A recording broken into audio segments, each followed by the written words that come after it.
כשהמלאכים הגיעו לביתו של אברהם והודיעו שבקרוב בן יחבק ואותו ינשק, כי כך עלה לרצון.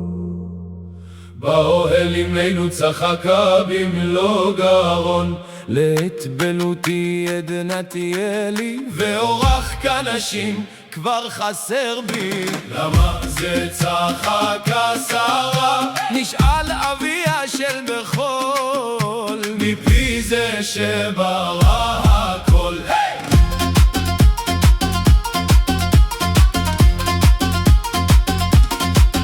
שרה כך נקראה אשת הצדיק אברהם, זה שלעובדי אלילים הציק, ואת מעשי מלך המלכים הצדיק. בבוא היום אלוהים לה אמר, לא שריות שמך יקרא, כי אם שרה ראוי שצדקת כמוך, שבשמך גם שמי יימצא.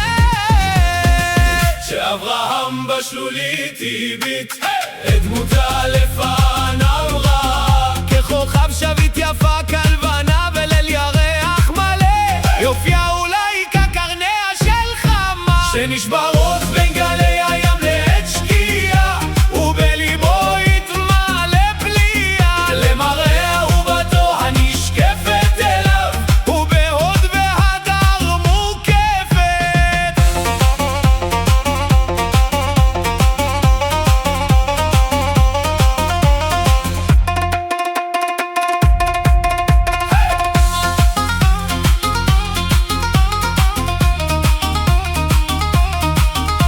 אלא שאז מלך מצרים אותה חמד, ואותה לקח לביתו ולא פחד, כי שרה מלמלה בלית ברירה, בפחד ובמורא, כי אחותו של אברהם ולא זוגתו, והאל על פרעה כעס מזעם, כי באשת אברהם איש את ידו לא ישלח, ואם כן שמו עמך לזכרו יזרח. שנגזרה על בנה יצחק הגזרה, שאותו יעקוד אברהם, ואל המזבח יעלה כקורבן מעולה, נשמתה פרחה ואל שמי שמיים נשלחה, כי העצב והאובדן היה בשבילה מעבר לכל יכולת, כי בזה הוקדשה כיבולת.